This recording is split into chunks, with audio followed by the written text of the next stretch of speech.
para compartilhar com vocês a palavra de Deus. O texto que eu vou ler está em Marcos capítulo 4. Marcos capítulo 4, abra sua Bíblia comigo, por gentileza.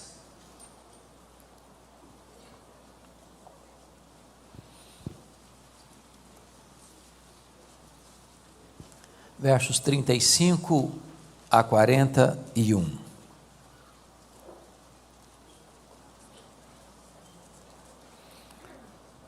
Naquele dia, sendo já tarde, disse Jesus aos seus discípulos: passemos para outra margem.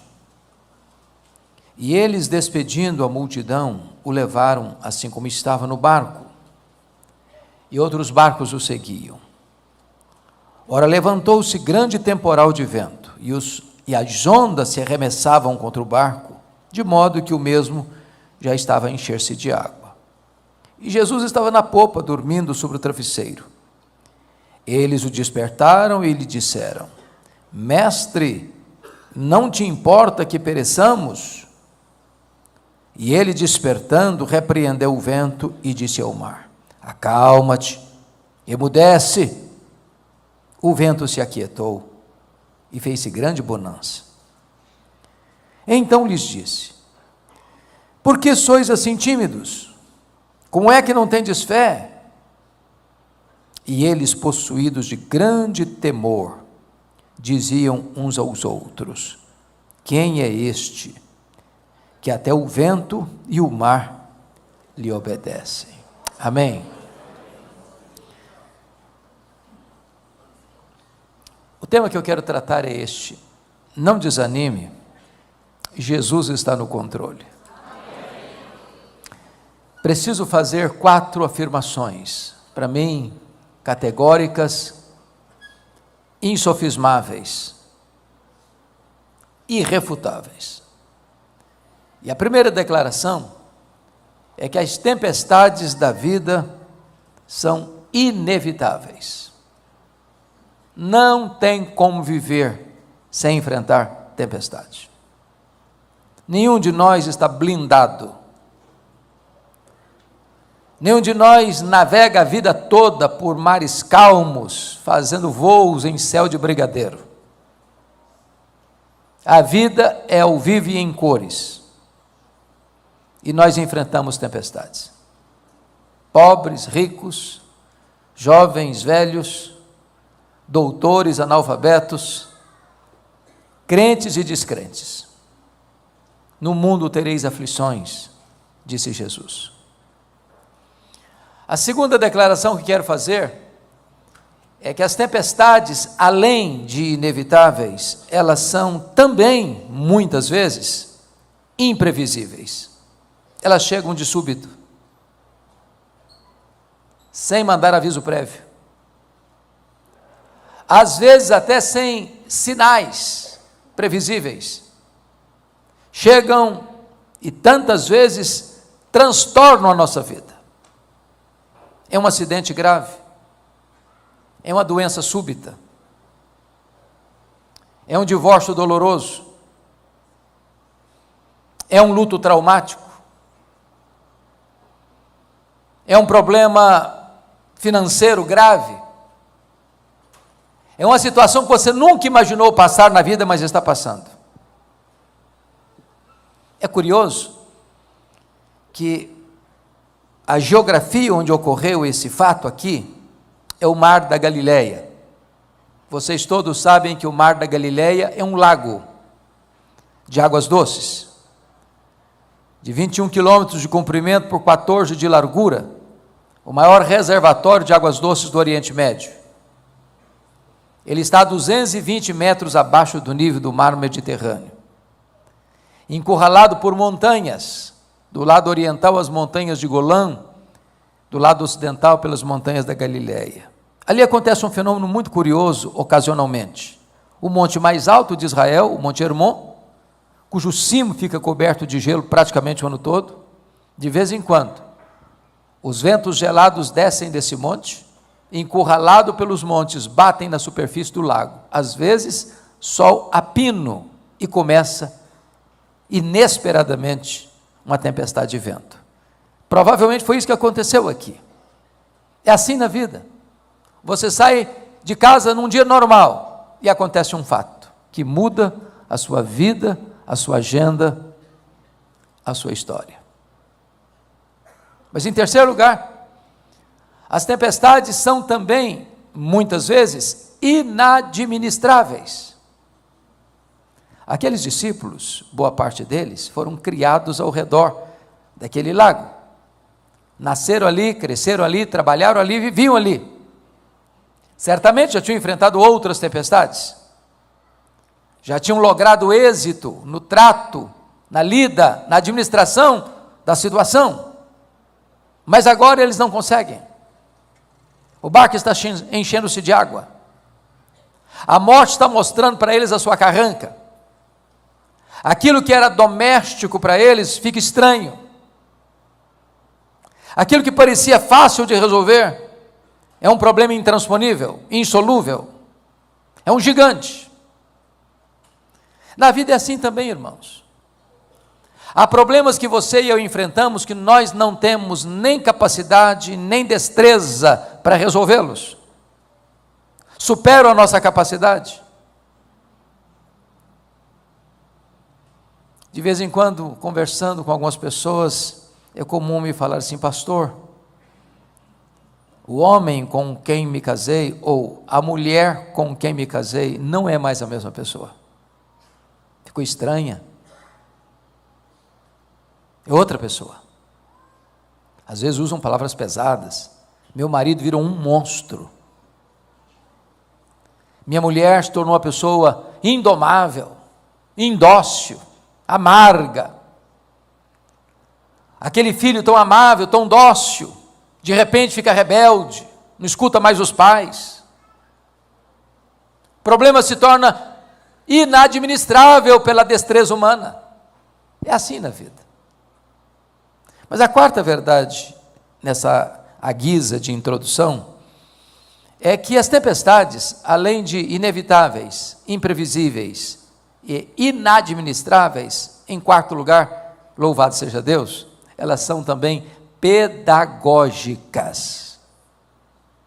Irmãos, nós cremos uma verdade consoladora, e ela não pode estar apenas nos nossos manuais de teologia, nem nos nossos credos de fé, mas precisa estar na agenda da nossa vida, que é a doutrina da soberania de Deus. O que significa isso? Significa que nada pega Deus de surpresa. Significa que nada foge ao controle de Deus. Significa que se você é filho de Deus, todas as coisas cooperam para o seu bem. Que Deus não está trabalhando contra você, mas por você. E ao fim, mesmo que agora a providência seja carrancuda, o fim é bom, porque Deus está esculpindo em você a beleza de Jesus. Então não tem acaso, não tem sorte, não tem azar, não tem feitiço, não tem olho gordo, não tem determinismo cego, tem sim uma providência sábia e generosa de Deus para a nossa vida. Dito isto, voltemos a atenção para o texto, porque a passagem retrata um dia em que Jesus está ensinando as parábolas do reino. Se você já deu palestra, deu aula, pregou um dia todo, sabe que no final do dia você está exausto. E Jesus está exausto, ele é perfeitamente homem. Então ele se dirige aos seus discípulos e diz assim: passemos para outra margem. Vai lá para trás do barco, pega um travesseiro, deita e dorme. Nesse interregno da jornada, chega a tempestade. Eu até escuto os discípulos comentando assim: vamos deixar o mestre descansar. Esse problema é com a gente. Nós temos conhecimento, nós temos experiência, nós sabemos lidar com isso. E eles tentaram. E eles fizeram o seu melhor. Mas o mar se empolava, as ondas se agigantavam, a fúria do vento sovava o barco frágil que rodopiava ao redor do mar, no meio do mar. A morte estava mostrando a carranca para eles. O problema era inadministrável. Quando eles estavam no apogeu do problema, no epicentro da crise, eles recorrem a Jesus com uma pergunta em tom de censura: Mestre, não te importa que pereçamos? Não vais fazer nada? Não estás vendo o nosso apuro? E Jesus se desperta e repreende o vento, repreende o mar, como acalmando uma fera selvagem, ela se encolhe, e a grande bonança. Então Jesus faz agora a pergunta aos discípulos: por que vocês estão com medo? Por que sois assim tímidos? Como é que não tendes fé? E os discípulos encerram esta série de perguntas, perguntando entre eles assim: quem é este, que até o vento e o mar lhe obedecem? Se vocês observaram comigo, todo o texto está regido por 3 perguntas. A primeira pergunta, no verso 38, é a pergunta dos discípulos a Jesus: Mestre, não te importa que pereçamos? A segunda pergunta está no verso 40, é a pergunta de Jesus aos discípulos: por que sois assim tímidos? Como é que não tendes fé? A terceira pergunta está no verso 41, é a pergunta entre os discípulos: quem é este, que até o vento e o mar lhe obedecem? Se o texto está regido por essas 3 perguntas, então é sobre elas que eu quero conversar com vocês nesta noite.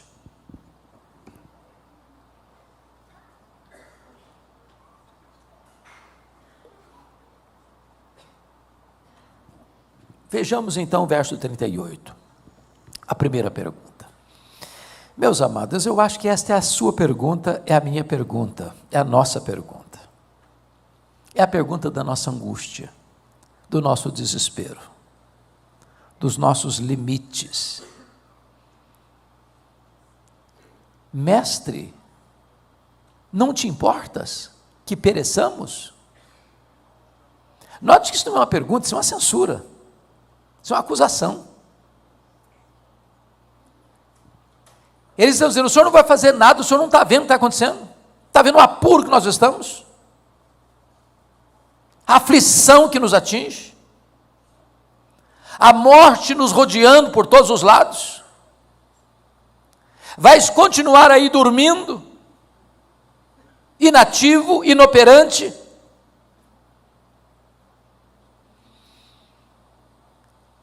Tantas vezes essa é a minha pergunta e a sua pergunta. Mas o que é que não está bem resolvido na cabeça dos discípulos ao fazer essa pergunta? Qual o conflito que eles estão enfrentando na alma para fazer essa pergunta? Primeira tensão que eles estão enfrentando é conciliar a ordem de Jesus: passemos para outra margem, com a tempestade. Aqueles que foram criados num lar evangélico aprenderam um cântico infantil: com Cristo no barco tudo vai muito bem, vai muito bem, vai muito bem. Com Cristo no barco tudo vai muito bem. No temporal. O problema é que Jesus está no barco e não está nada bem. Está nada bem. A crise está aí. Você é crente, filho de Deus, filha de Deus, está enfrentando uma magrela na vida, uma crise tremenda.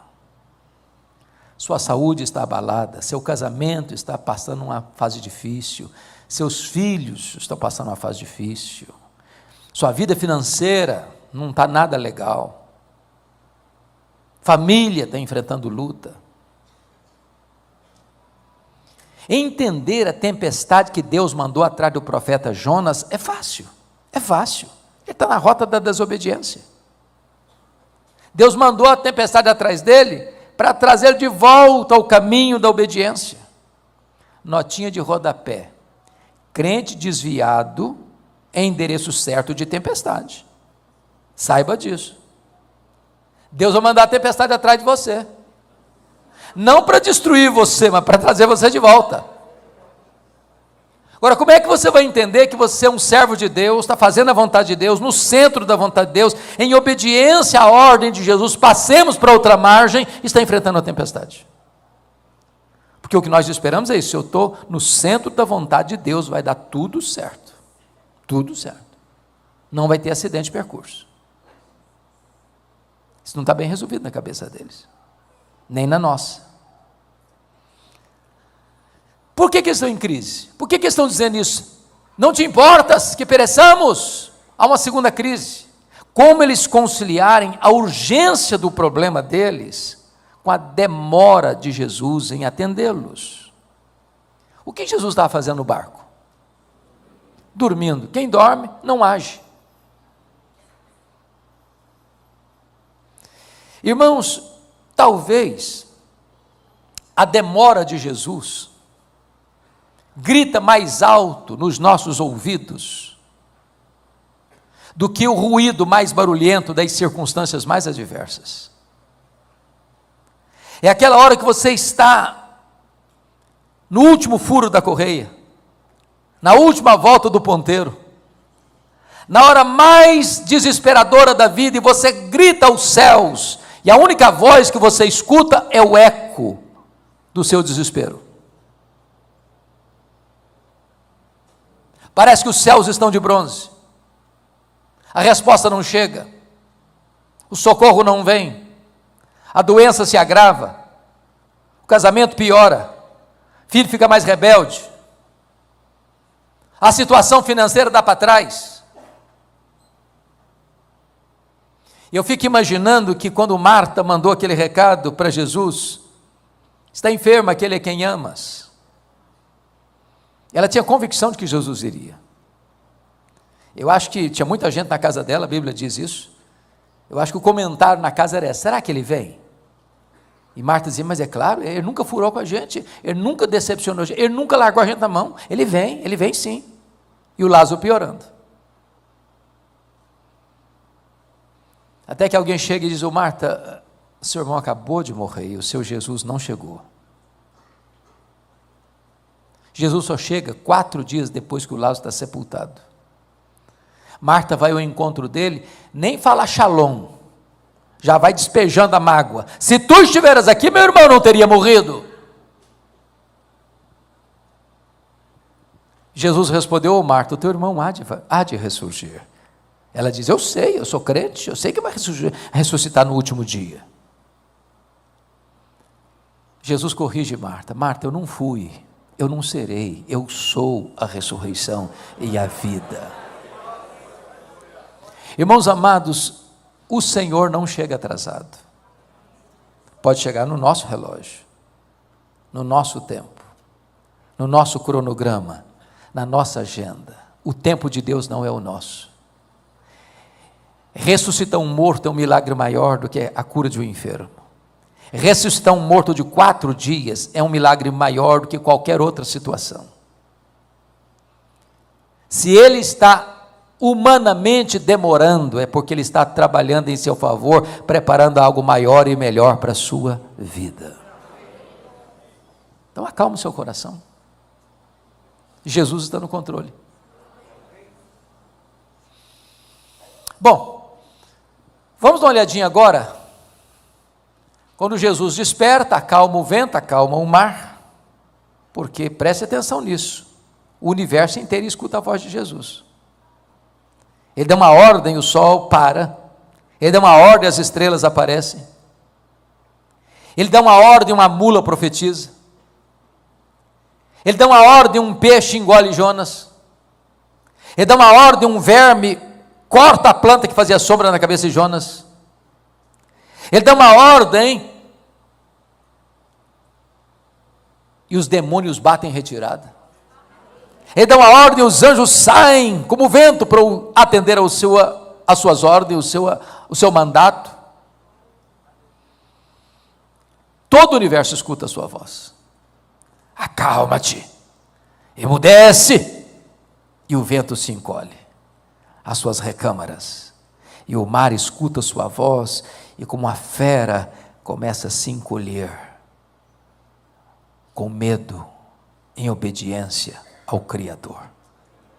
Agora é Jesus quem pergunta. Pergunta assim: e aí, por que vocês estão com medo? Por que vocês não têm fé? Me permita fazer essa pergunta: se você estivesse lá naquela circunstância, você estaria com medo?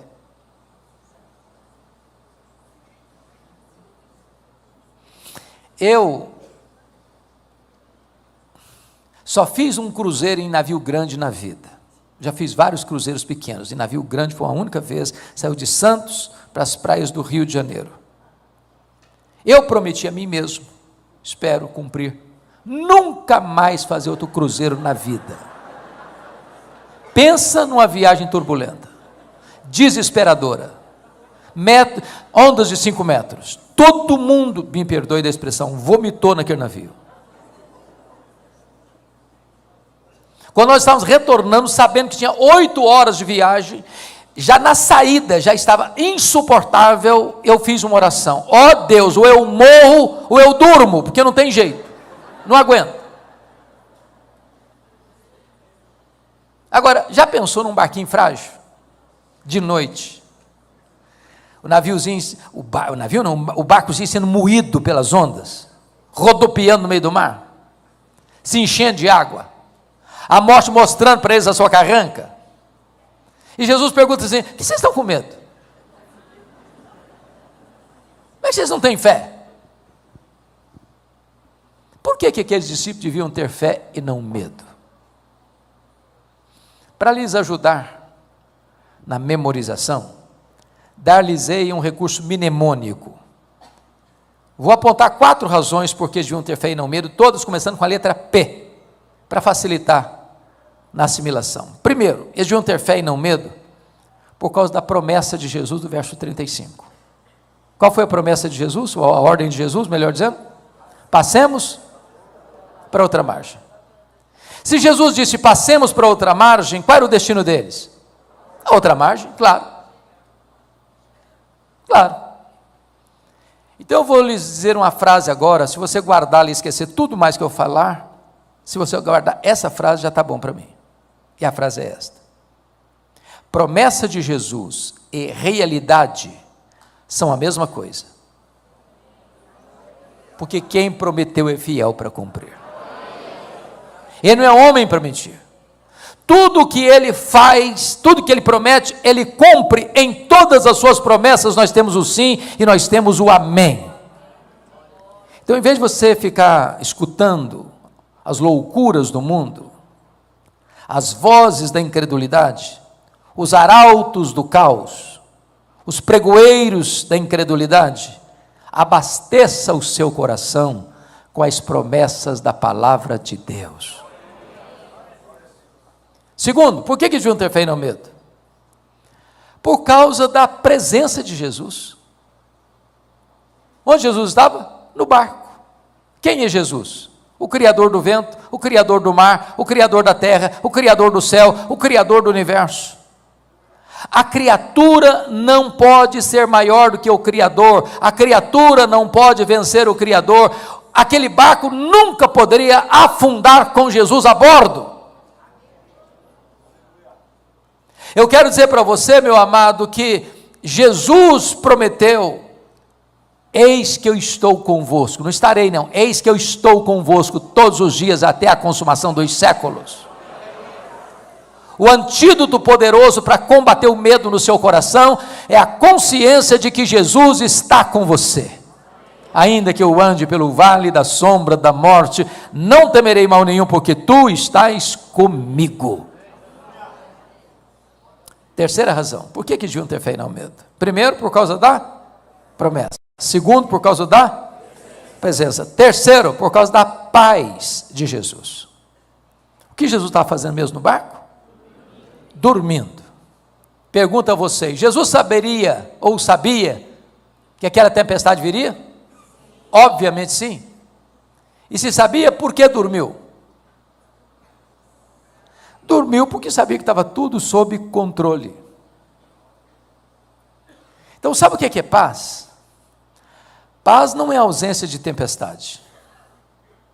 Paz é saber que, apesar da tempestade, tudo está sob controle. Não do seu controle, não do meu controle, mas do controle de Jesus. Calma, Ele está no controle. Descansa seu coração. Você pode até não saber o que fazer, Ele sabe. Você pode estar até meio confuso na jornada, Ele é o caminho.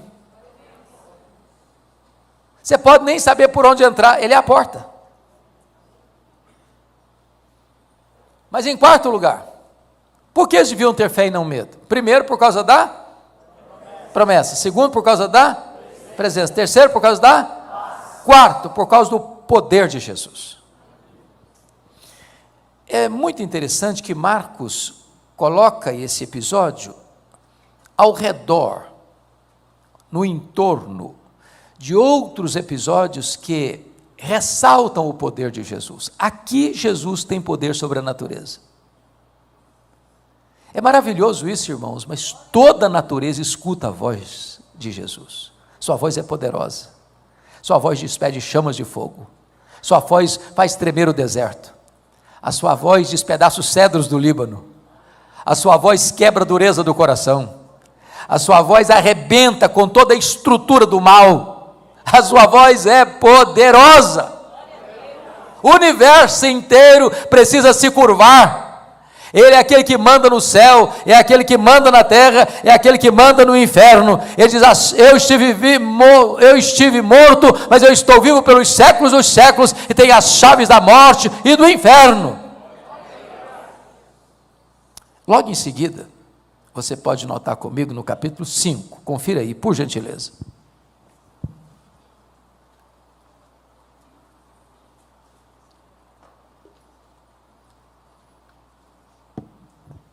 Jesus desembarca do lado oriental do lago, que é o lado gentílico, onde começava uma região grande chamada de Decápolis, 10 cidades gentílicas.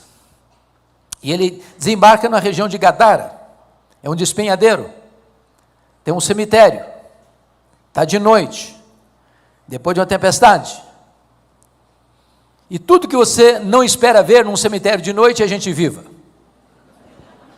Mas lá tem um homem vivo, nu, gritando, se ferindo com pedras, furioso, possuído de uma legião de demônios. O que é uma legião? Legião é uma corporação romana de 6.000 soldados. Era a mais terrível e temida máquina de guerra do Império Romano. Onde uma legião passava, destruía tudo. Tem dentro de um único homem 6.000 demônios, capaz de sair deste homem e matar 2.000 porcos. E Jesus faz essa viagem para esse destino gentílico, para libertar um homem do poder dos demônios, para transformar a vida dele, para libertar a vida dele e para devolvê-lo à família dele como um missionário. Para provar uma coisa: se Jesus tem poder sobre a natureza, e em segundo lugar, Jesus tem poder sobre os demônios.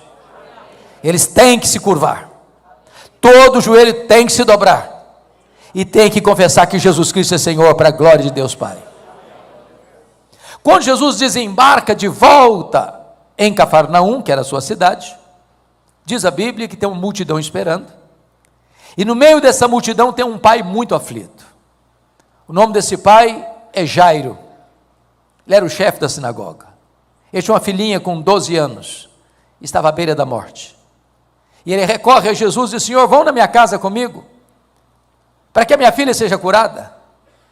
E Jesus está caminhando com ele, quando tem uma mulher que está sofrendo de uma hemorragia crônica há 12 anos, gastara todo o seu dinheiro sem nada conseguir para melhorar a sua saúde, e ela pensou: se eu apenas tocar na orla das vestes de Jesus, ficarei livre do meu mal.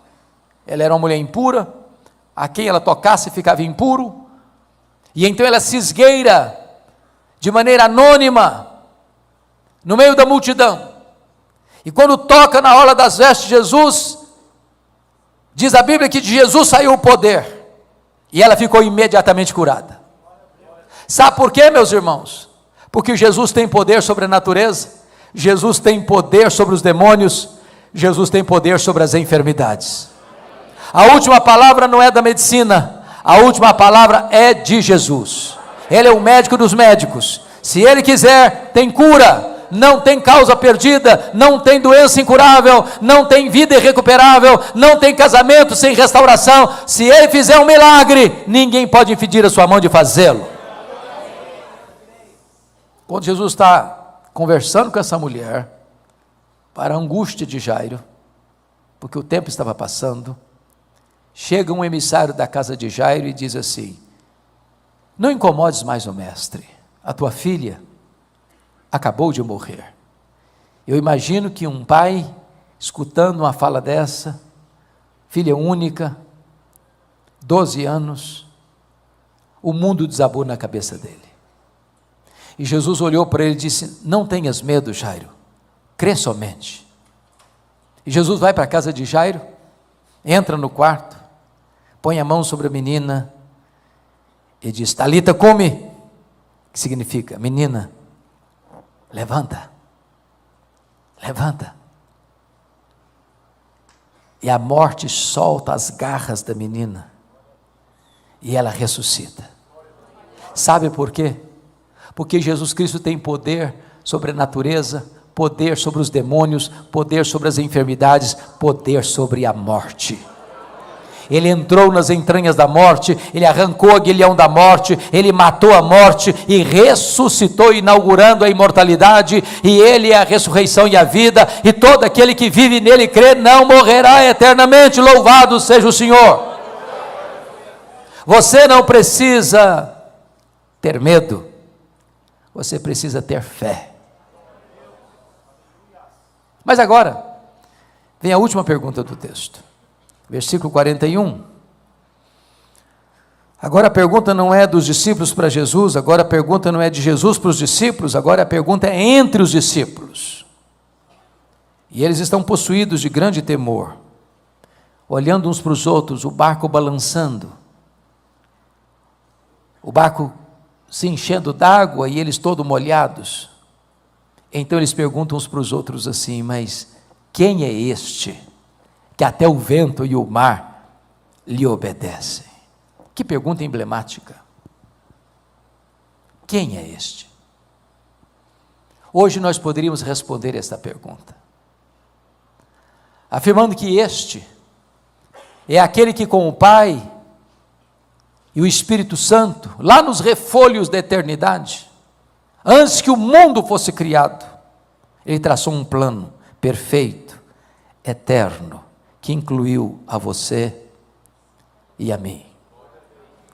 Quem é este? Este é o Criador do universo. Todas as coisas foram feitas por intermédio dele, sem ele nada do que foi feito se fez. As coisas visíveis e invisíveis, tudo foi feito por ele. Foi ele quem chamou à existência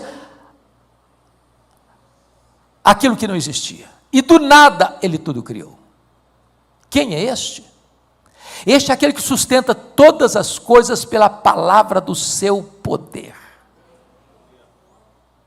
Quem é este? Este é a semente da mulher, que nasceu para esmagar a cabeça da serpente. Quem é este?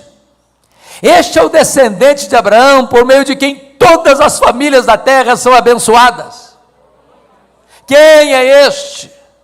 Este é aquele que foi simbolizado pelo Cordeiro da Páscoa, cujo sangue, passado no batente das portas, livrou os primogênitos de Israel da morte no Egito. Quem é este? Este é aquele que foi simbolizado pela coluna de nuvem que guiava o povo de dia, pela coluna de fogo que guiava o povo de noite. Este foi simbolizado pelo maná que caía do céu e pela água que brotava da rocha. Quem é este? Este é aquele que foi simbolizado pelo tabernáculo de Israel, onde a glória de Deus se estabelecia. Este é aquele que foi simbolizado pela arca da aliança. Este é aquele que foi simbolizado por aquilo que estava dentro da arca, as tábuas da lei, o vaso com maná, a vara seca de Arão que floresceu. Quem é este? Este é aquele que foi simbolizado pelo templo, este é aquele que foi simbolizado pelas festas, este é aquele que foi simbolizado pelos sacrifícios, este é aquele que foi simbolizado pelo templo. Tudo era sombra dele, ele é a realidade. Quem é este? Este é o sol da justiça, este é a brilhante estrela da manhã, este é o maravilhoso conselheiro, este é o Deus forte, este é o Pai da eternidade, este é o príncipe da paz. Quem é este? Este é aquele que mede as águas na concha da sua mão, este é aquele que pesa o pó das montanhas em balança de precisão, este é aquele que mede os céus a palmos, este é aquele que chama as estrelas do firmamento para aparecerem e nenhuma delas vem a faltar. Quem é este? Este é aquele que olha para todas as nações da terra e as considera como um pingo que cai num balde, como um pó numa balança de precisão, como um vácuo, como um nada, como menos do que nada. Quem é este? Este é aquele que na plenitude dos tempos nasceu de mulher, nasceu sob a lei, para fazer libertar os oprimidos do diabo. Este é o verbo eterno, pessoal, divino, que se fez carne e habitou entre nós, cheio de graça e de verdade. Este é aquele que andou por toda parte, curando os enfermos, libertando os cativos, purificando os leprosos, ressuscitando os mortos. Quem é este? Este é o pão da vida, este é a luz do mundo, este é a porta das ovelhas, este é o bom pastor, este é a ressurreição e a vida, este é o caminho e a verdade e a vida, este é a videira verdadeira. Quem é este? Este é o fundamento da igreja, este é o dono da igreja, este é o edificador da igreja, este é o protetor da igreja. Quem é este? Este é o Cordeiro de Deus que tira o pecado do mundo, o Cordeiro que morreu, mas está vivo pelos séculos dos séculos e tem as chaves da morte e do inferno. Quem é este? Este é o Rei dos Reis, este é o Senhor dos Senhores, este é o Alfa, este é o Ômega, este é o princípio, este é o fim, este é o grande sumo sacerdote, este é o advogado justo que está à destra de Deus, intercedendo por nós. Quem é este? Este é aquele que por amor de nós veio ao mundo, vestiu pele humana, calçou as sandálias da humildade, pisou o nosso chão, comeu o nosso pão, bebeu a nossa água, chorou a nossa lágrima, carregou sobre o seu corpo no madeiro os nossos pecados. Este é aquele que por amor de nós sangrou no Getsemane. Este é aquele que por amor de nós foi cuspido no sinédrio judaico. Este é aquele que por amor de nós foi espancado no pretório romano. Este é aquele que por amor de nós carregou aquele lenho maldito pelas apinhadas ruas de Jerusalém. Este é aquele que por amor de nós foi pregado naquela cruz. Este é aquele que por amor de nós morreu pelos nossos pecados, foi sepultado, mas ressuscitou para nossa justificação. Quem é este? Este é aquele que voltou para o céu, este é aquele que derramou o Espírito Santo sobre a igreja, este é aquele que está sentado no trono e tem as rédeas da história em suas mãos. Este é a raiz de Davi, este é o leão da tribo de Judá, que venceu para abrir o livro e desatar os seus 7 selos. Quem é este? Este é aquele que está no trono, este é aquele que levanta reinos e abate reinos, que levanta reis e apeia reis do poder. Este é aquele que vai voltar pessoalmente, visivelmente, audivelmente, repentinamente, inesperadamente, gloriosamente, para buscar a sua igreja. Quem é este? Este é o juiz de vivos e de mortos, que vai se assentar no trono e vai julgar as nações, e vai colocar todos os seus inimigos debaixo dos seus pés, e vai lançar no lago do fogo a grande Babilônia, o anticristo, o falso profeta, o diabo, a morte e todos aqueles cujos nomes não estão escritos no livro da vida. Quem é este?